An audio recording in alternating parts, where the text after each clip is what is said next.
ما درې مړي لیدلي دي، درې مړي، دوه مړي مې 300 کاله پس لیدلي دي چې په چهره یې داسې مسکراهټ و تابل را پاسي او ما ته راغاړي وځي. یو مړی مې 18 ورځې پس د نوتیې په هدیره کې لیدلی دی، راویستو او کلي ته یې وړو. السلام علیکم. ډېر اهم ویډیو د ویډیو سره وګورئ. مولانا بجلیګر صاحب بیان دی او تر نن نه 15 کاله مخکې بیان کړی او ډېرې حقیقتي خبرې کړي دي. راځئ تاسو دا بیان واورئ. ما ورته ډېر څه ویلې چې مه یې وباسئ، ویل نه جي ته غږ مه کوه، زم لاړم ورپسې چې د قبر ړومبۍ تخته یې را لرې کړه، په خدای قسم په کرسۍ ناست یم، دومره لړمان ترې راووتل او دومره ویښته وپې او داسې غرار شو چې ما نړه بوټ ووتو، په سیکل راتور شم او بجلیګر ته مې ځان راورسېد.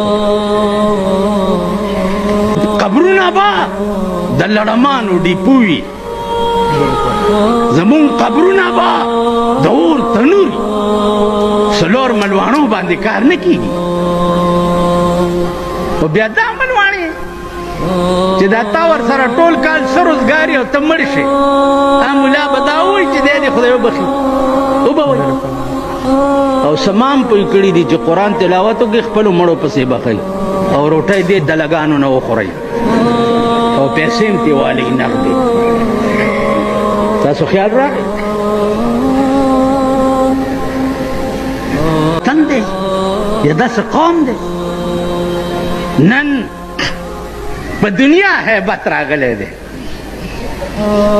چې هله BA پاس به الیکشن ته ودرېدی شي. که دا د اسلام ملک وی او دا د مسلمان ملک وی، دې کې به دا شرط لګېدلی وی چې څوک د قرآن پاسي هغه به الیکشن ته ودرېدی شي. پکار و که نه و پکار چې چاله قرآن ورځي، چاله حدیث ورځي، چپ شو کړکړو،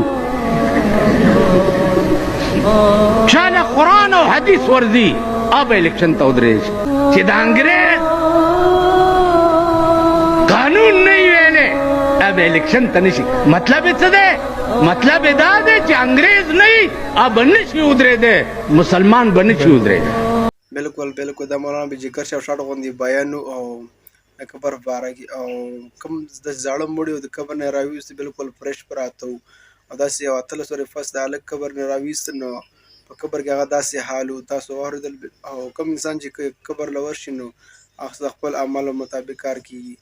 او دا ویډیو مخکې ملګرو شریک زموږ چینل سبسکرایب کړئ، لایک او سلام.